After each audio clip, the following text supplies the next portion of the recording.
हमारे बरसाने से अभी आए हैं। तो बरसाने में एक किशोरी जी के भक्त हुए, उनका नाम था गुलाब। क्या नाम था? गुलाब। पूरा नाम तो उनका गुलाब खां था। वो भले ही जन्म से हिंदू नहीं थे, लेकिन उन पर बहुत बड़ी कृपा ये हो गई कि उनका जन्म बरसाने में हुआ। बहुत ध्यान से सुनिएगा सब लोग, बरसाने में जन्म हुआ। आज भी पीली पोखर के पास में उनकी समाधि है, उनका चबूतरा है गुलाब खां का। बहुत ध्यान से सुनिए सब लोग, इधर देखो। तो उनके ऊपर कृपा ये हो गई कि वो ब्रज में जन्मे थे। भले ही जन्म उनका हिंदू परिवार में नहीं हुआ, लेकिन ब्रज में जन्मे, और ब्रज में भी बरसाने में जन्मे।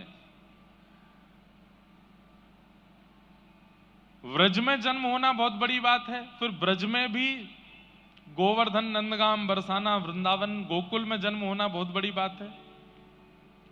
उसमें भी श्री बरसाना धाम में किशोरी जी के चरणों में जन्म लेना, ये और भी बड़ी बात है। तो गुलाब खां, उनका जन्म हुआ बरसाने में। थे तो वो गैर हिंदू, लेकिन रोज जाते थे किशोरी जी की चौखट पे, क्योंकि भाई अब जहां जन्म लिया है तो वहीं से दाना पानी चलता है। हमारे यहां कहते हैं कि नाटक में भी करो ना भक्ति तो कभी कभी असली हो जाती है। तो गुलाब रोज जाते थे श्री जी के मंदिर में। संगीत के थोड़े निपुण थे, सारंगी बजानी उनको आती थी। तो हमारी श्री जी के महल में जब समाज होती थी तो समाज में सारंगी बजाते थे, और सारंगी बजा बजा करके इतना राधा नाम सुना था, इतना राधा नाम सुना था कि अब उनको आदत ऐसी लग गई कि वो बिना श्री जी के दर्शन किए, बिना राधा नाम सुने रह ही नहीं पाते थे। रोज जाते, और अटारी पर जब समाज होती तो समाज में सारंगी बजाते। उनका ब्याह आदि हो गया, और ब्याह के बाद एक लाली ने जन्म लिया। अब उसका मूल नाम तो इन्होंने कुछ भी रखा हो अपने समाज के अनुसार, लेकिन बरसाने में रहने के नाते वहां पे बरसाने में सब छोटी छोटी लालियों को राधा रानी बोलते हैं, श्यामाजू बोलते हैं, किशोरी जी बोलते हैं। तो छोटी सी लाली का नाम इन्होंने राधा रख दिया, अपनी बेटी का नाम राधा रख दिया। थोड़ी सी जब बालिका बड़ी हो गई तो समाज में ये सारंगी बजाने ऊपर जाते थे श्री जी के महल में, तो राधा रानी को संग ले जाते थे, अपनी लाली को संग लेके जाते। और वहां वो लाली क्या करती, जब समाज होती, करताल बजती, मृदंग बजती, राधा राधा नाम की ध्वनि होती, तो इनकी लाली वहां नृत्य करती थी। और ये अपनी लाली को देख के इतने सिहाते थे, इतने खुश होते थे, और रज रज करके सारंगी बजाते। इनकी लाली घूम घूम करके नृत्य करती श्री जी के महल में। समय चलता रहा, चलते चलते चलते एक समय आया, लाली थोड़ी बड़ी हो गई। अब बड़ी होकर के वो लाली जब नृत्य करती तो वहां के सब गोस्वामी समाज, सब लोग गुलाब जी को स्नेह देते थे। सबने कही, अरे भैया गुलाब, अब लाली तेरी या की उम्र है गई है, या को ब्याह कर दे। तो ये बात सुनकर के गुलाब जी बड़े बेचैन हो जाते कि मैं बेटी का ब्याह कर दूंगा तो फिर मैं किसके सहारे जीऊंगा। अच्छा, ये और लीला हुई थी कि जब इनकी बेटी ने जन्म लिया तो इनकी पत्नी पधार चुकी थी, केवल घर में पिता और पुत्री ही रहते थे। बहुत ध्यान से सुनो, किशोरी जी की कैसी कृपा।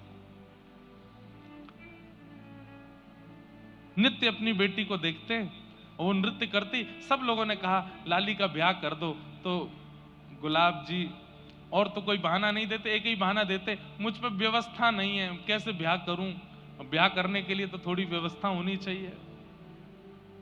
तो दो चार धनी मानी लोगों ने, बरसाने के कुछ वैष्णवों ने, ब्रजवासियों ने कही, हम सहायता कर देंगे, तुम ब्याह करो अपनी लाली का, इसका भी घर बस जाए। तो सबके ज्यादा कहने से गुलाब जी सबकी बात मान गए और पास के एक गांव के बालक से अपनी बेटी का ब्याह कर दिया। मन तो भारी हो रहा था, लेकिन जैसे ही बेटी विदा होकर के गई तो ये इतने बेचैन हो गए कि पुत्री के बगैर अब कैसे रहूं। पुत्री का नाम क्या था? राधा। तो भक्ति जब आनंद में की जाती है, सुख में की जाती है, उसका प्रभाव इतना नहीं होता, लेकिन भक्ति जब विरह में की जाती है तो उसका प्रभाव लाख गुना ज्यादा हो जाता है। तो आज तक तो राधा राधा बोलते थे क्योंकि बेटी का नाम राधा है, लेकिन वही बेटी अब जब ससुराल चली गई तो गुलाब खां की स्थिति ऐसी हो गई, अब विरह में पुकारने लगे, राधा राधा मेरी राधा। ऐसे पुकारने लगे कि निकुंज में बैठी हुई निकुंजेश्वरी श्री राधा रानी व्याकुल हो गई, उठ करके सिंहासन से जाने लगी। ललिता विशाखा ने कहा, कहां जा रही हैं स्वामिनी जी? राधा रानी बोली, मेरा भक्त मुझे बुला रहा। बोले, आपको नहीं बुला रहा है, अपनी बेटी को बुला रहा है। किशोरी जी बोली, इसकी बेटी का नाम राधा कितने साल पहले रखा गया? बोले 18 साल पहले। और मेरा नाम राधा कितने साल पहले? बोले 5000 साल पहले। तो बोले, किसका नाम है राधा? बोले, मेरा नाम है। बोले, भले कुभाव से पुकार रहा है, मैं तो जाऊंगी। ऐसी हमारी किशोरी जी बड़ी भोली हैं, बड़ी सीधी हैं, बड़ी करुणामयी हैं। ललिता विशाखा बोली, अरे स्वामिनी जी आपको नहीं बुला रहा है, वो अपनी बेटी को बुला रहा है। बोले, कुछ भी हो, राधा नाम मेरा है, मैं तो जाऊंगी। और स्थिति ये हुई कि गुलाब खां इतना बेचैन हो गया अपनी बेटी की याद में कि तुरंत बरसाने से निकल करके उसके गांव जाने लगा। तभी किशोरी जी उसकी बेटी का रूप धारण करके बीच मार्ग में आ गई और आकर के कहा, पिताजी।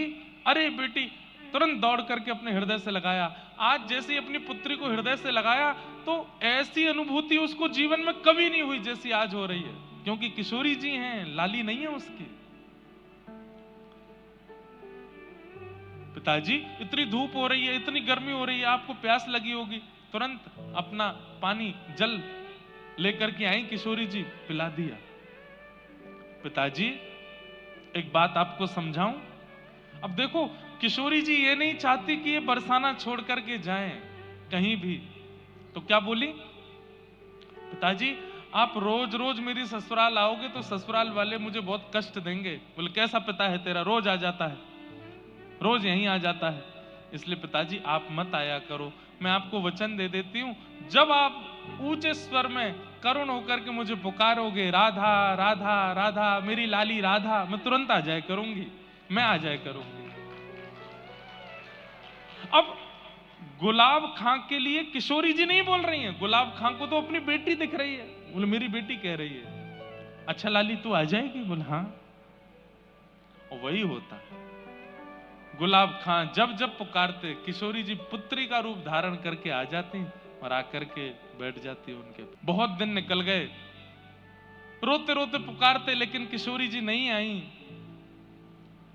तो जब पुत्री नहीं आई तो मन में सोचने लगे, मुझसे तो मना कर दिया कि मेरे ससुराल आना नहीं, और आप पुकारोगे तो मैं आ जाऊंगी, अब इतने दिन से बुला रहा हूं, आ नहीं रही है। तो श्री राधा रानी की चौखट पर पहुंच गए, अर्धरात्रि में जाकर के सिंह द्वार पर बैठ गए और वहीं बैठ करके रोने लगे, मेरी राधा मेरी राधा, पुकारने लगे। और जैसे ही पुकारा इतने में ही श्री किशोरी जी प्रकट हो गए।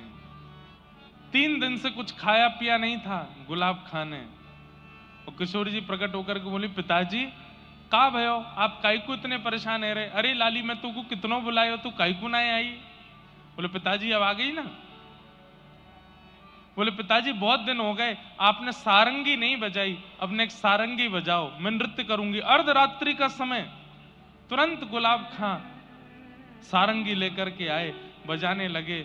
और छोटी सी उस आंगन में किशोरी जी ही राधा का रूप धारण करके, मतलब उनकी पुत्री का रूप धारण करके नृत्य कर रही हैं और श्री गुलाब खां सारंगी बजा रहे हैं। आज इतने दिनों बाद गुलाब खां जी ने फिर से सारंगी बजाई और श्री राधा उनकी पुत्री के रूप में किशोरी जी नृत्य कर रही हैं। और नृत्य करते करते गुलाब खां जी को इतनी बेचैनी हुई कि मैं अपनी लाली को अपने हृदय से लगा लूं, तो तुरंत सारंगी रोक करके हृदय से लगाने के लिए दौड़े। उसी समय मंगला का समय हो गया। किशोरी जी के महल वृषभानु नंदिनी श्री बरसाने में मंगला का समय था। तो किशोरी जी नृत्य करते करते मंदिर की ओर दौड़ी। पीछे पीछे गुलाब खां भी जा रहे हैं। गोस्वामी ऊपर सेवा के लिए महल में जा रहे थे, उनको किशोरी जी नहीं दिखी, लेकिन पीछे पीछे राधा राधा कहते हुए गुलाब खां जा रहे हैं, वो दिखाई दिए। वो चिल्लाए भी, अरे गुलाब, अरे कहां दौड़ो जा रहा है, अरे कहां को जा रहा है। नहीं सुने, पीछे पीछे दौड़ते चले गए। पुजारी जी ने सोचा गोस्वामी जी ने कहीं जा रहा होगा। राधा वैसे भी अब जब से इसकी बेटी का ब्याह हुआ ये बेचैन ही रहता है, अपनी बेटी की याद में ही रहता है। ऊपर जाकर के गोस्वामी जी ने मंगला की। आपस में फिर चर्चा होने लगी, अरे आज सुबह सुबह गुलाब खां राधा राधा करता घूम रहा था, दौड़ता दौड़ता कहीं जा रहा था, पता नहीं कहां गया। 1 दिन 2 दिन 4 दिन 5 दिन 10 दिन हो गए। सबने पूछा कि भाई आजकल गुलाब खां दिखाई नहीं देता, कहां गया। ढूंढा भी लेकिन मिले नहीं। महीना 2 महीना बीत गए। बोले भैया आजकल गुलाब खां कहां हैं। बोले पता नहीं। तो फिर ऐसी वार्ता हुई कि हो सकता है वो अपनी पुत्री को इतना याद करता था, उसके विरह में हो सकता है प्राण निकल गए हो, पता नहीं कहां है, उसका शव भी नहीं मिला। उसकी पुत्री के यहां जाकर के पूछवाया, बोले तुमको अपने पिता का कुछ अता पता है। बोले कि नहीं, यहां तो कब से नहीं आए, वो महीनों से नहीं आए। थोड़ी दिन चिंता हुई, फिर सब लोग भूल भाल गए। 6 महीना निकल गए, गुलाब खां जी का कोई अता पता नहीं है। 6 महीने बाद गुसाई जी रात्रि में किशोरी जी को शयन करा करके अपने घर जा रहे थे। तभी रात्रि का समय, घनघोर अंधेरा, जंगल में से आवाज आई गुसाई जी को, अरे गुसाई जी राधे राधे। गुसाई जी ने पीछे मुड़ के देखा तो कोई नहीं। बोले कौन है भैया, कौन राधे राधे कर रहे हो। बोले अरे मैं हूं तुम्हारो गुलाब। बोले गुलाब कहां है भैया तू। बोले मैं यहां हूं, इधर देखो। तो देखा तो एक निकुंज में एक झाड़ी के अंदर बैठे थे। बोले गुलाब, तेरी तो भैया पूरे बरसाने में ऐसी चर्चा भई कि तू तो पधार गए हो, तू तो मर गए हो, तू यहां कैसे। तब उन्होंने पूरा वृत्तांत बताया। बोले कि मेरी मृत्यु नहीं हुई, 6 महीने पहले रात्रि में किशोरी जी ने सारंगी बजवाई और मेरी पुत्री का रूप धारण करके इतने दिनों तक किशोरी जी मिलती रही मुझसे। मैं उनको अपने हृदय से लगाने के लिए पीछे दौड़ा, निकुंज में प्रवेश कर गई और मुझे भी निकुंज में बुला लिया। मैं मरा नहीं हूं, मैं कोई भूत प्रेत नहीं बना हूं, मेरे प्राण नहीं निकले हैं।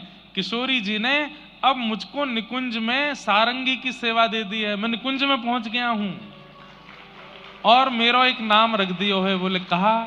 बोले मेरो नाम रख दियो गुलाब सखी। गुलाब सखी है गई हूं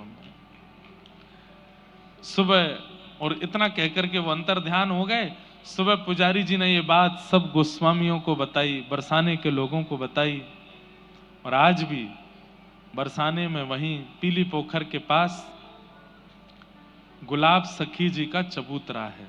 समाधि नहीं है उनकी, क्योंकि उनका देह तो मिला नहीं, केवल वहां वो गुसाई जी को दिखे थे, इसलिए यह माना जाता है कि वो यहीं कुंज निकुंजों में प्रविष्ट हो गए। सोचिए, एक नाम पुत्री का रखने मात्र से और उस नाम को विरह वेदना से बुलाने मात्र से किशोरी जी की कैसी कृपा गुलाब सखी के ऊपर हुई कि उनको निकुंज की प्राप्ति हो गई।